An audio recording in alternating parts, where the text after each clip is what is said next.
दर्शकों, आपने देखा होगा कि भगवान शिव की मूर्ति के साथ साथ या फिर शिवजी मंदिर के बाहर बैल रूपी एक मूर्ति बनी हुई होती है।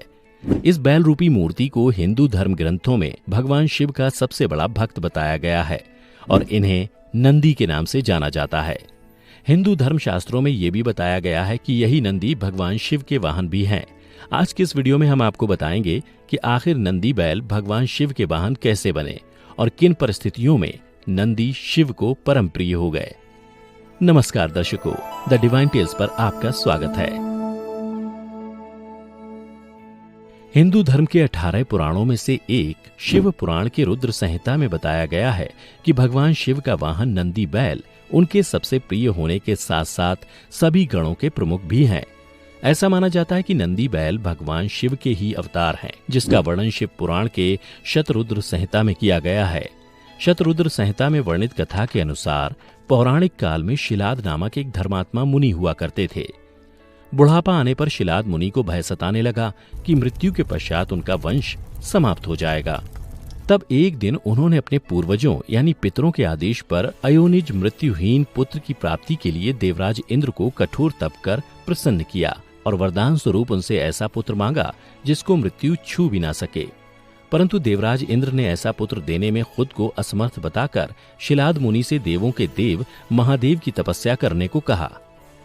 उसके बाद शिलाद मुनि देवराज इंद्र के आदेशानुसार महादेव की तपस्या करने लगे। काफी समय बाद उनके तप से प्रसन्न होकर महादेव वहां पधारे और शिलाद मुनि से वर मांगने को कहा। तब मुनि भगवान शिव से बोले, हे प्रभु, मुझे आपके समान ही पुत्र चाहिए जो अजन्मवा हो और जिसको मृत्यु छू भी ना पाए। तब शिवजी प्रसन्न होकर मुनि से बोले, हे मुने, यद्यपि मैं सारे जगत का पिता हूं, फिर भी तुम मेरे पिता बनोगे और मैं तुम्हारा अयोनिज पुत्र होऊंगा तथा मेरा नाम नंदी होगा। इसके बाद भगवान शिव वहां से अंतर्धान हो गए। उधर शिलाद मुनि भी खुशी खुशी अपने आश्रम लौट आए। कुछ समय बाद एक दिन शिलाद मुनि भगवान शिव के नाम से यज्ञ कर रहे थे। उसी समय यज्ञ कुंड से एक बालक उत्पन्न हुआ।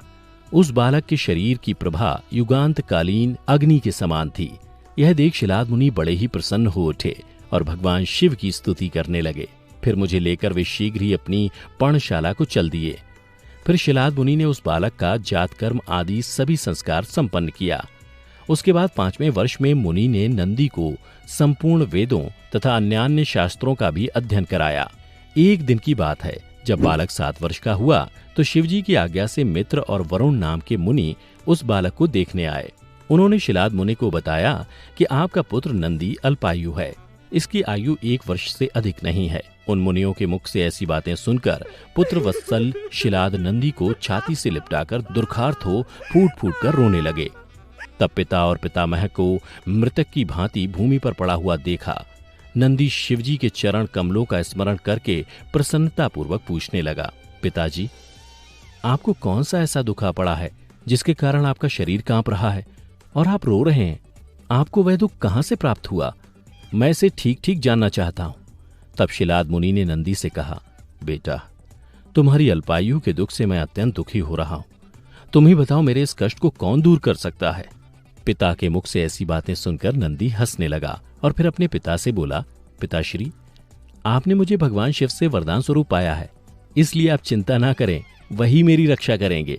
फिर अगले दिन नंदी पिता से आज्ञा लेकर भगवान शिव की तपस्या करने के लिए भुवन नदी के तट पर चले गए और वहां पहुंचकर वह नदी के किनारे आसन पर बैठ शिवजी की कठोर तपस्या करने लगे।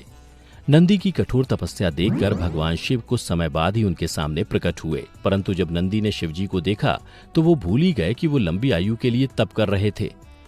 तब भगवान शिव ने नंदी से वरदान मांगने को कहा। फिर नंदी ने वरदान स्वरूप ताउम्र शिव का सानिध्य मांग लिया। नंदी ने उनसे प्रार्थना की कि वह हर समय उनके साथ रहना चाहते हैं। तब भगवान शिव नंदी से बोले, हे शिलानंदन, तुम्हें मृत्यु का भय कहाँ? तुम तो मेरे ही समान हो, इसमें तनिक भी संशय नहीं है। तुम अमर, अजर, दुख रहित, अव्यय और अक्षय होकर सदा गणनायक बने रहोगे तथा पिता और सुहृदय वर्ग सहित मेरे प्रियजन हो जाओगे। तुम में मेरे ही समान बल होगा। तुम नित्य मेरे पार्श्व भाग में स्थित रहोगे और तुम पर निरंतर मेरा प्रेम बना रहेगा। मेरी कृपा से जन्म, जरा और मृत्यु तुम पर अपना प्रभाव नहीं डाल सकेंगे। तत्पश्चात शिवजी ने उमा से कहा, हे देवी, मैं नंदी का अभिषेक करके इसे गणाध्यक्ष बनाना चाहता हूँ। इस विषय में आपकी क्या राय है? तब उमा बोली, देवेश, आप नंदी को गणाध्यक्ष पद प्रदान कर सकते हैं, क्योंकि परमेश्वर यह शिलानंदन मेरे लिए पुत्र सरीखा है, इसलिए नाथ यह मुझे बहुत ही प्यारा है। तदनंतर भक्त वत्सल भगवान शंकर ने अपने अतुल बलशाली गणों को बुलाकर उनसे कहा, गणनायकों, तुम सब लोग मेरी आज्ञा का पालन करो। यह मेरा प्रिय पुत्र नंदीश्वर सभी गणनायकों का अध्यक्ष और गणों का नेता है, इसलिए तुम सब लोग मिलकर इसका मेरे गणों के अधिपति पद पर प्रेम पूर्वक अभिषेक करो। आज से नंदीश्वर तुम लोगों का स्वामी होगा। इस प्रकार नंदी के समर्पण से प्रसन्न होकर भगवान शिव ने नंदी को पहले अपने गले लगाया और उन्हें बैल का चेहरा देकर उन्हें अपना वाहन बनाया, अपने गणों में सर्वोत्तम के रूप में स्वीकार कर लिया, और तभी से शिव की मूर्ति के साथ नंदी की प्रतिमा भी स्थापित की जाती है। ऐसा माना जाता है कि शिव तो हमेशा ध्यान में लीन होते हैं, वह हमेशा समाधि में रहते हैं, इसलिए उनके भक्तों की आवाज उन तक नंदी ही पहुंचाते हैं।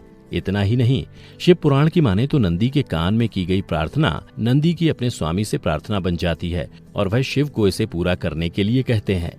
नंदी की प्रार्थना शिव कभी अनसुनी नहीं करते, इसलिए वह जल्दी पूरी हो जाती है। तो दर्शकों, उम्मीद करता हूँ कि आपको भगवान शिव और नंदी से जुड़ी ये कथा पसंद आई होगी। अगर पसंद आई हो तो इसे खुद तक सीमित ना रखें, बल्कि अपने दोस्तों और परिवारीजनों के साथ भी साझा करें। और अगर आप हमारे चैनल पर पहली बार वीडियो देख रहे हैं तो ऐसी ही पौराणिक कथाओं के लिए हमारे चैनल को जरूर सब्सक्राइब कर लें। फिलहाल आज के वीडियो में इतना ही। अब हमें दें इजाजत। वीडियो को अंत तक देखते रहने के लिए आपका बहुत बहुत शुक्रिया।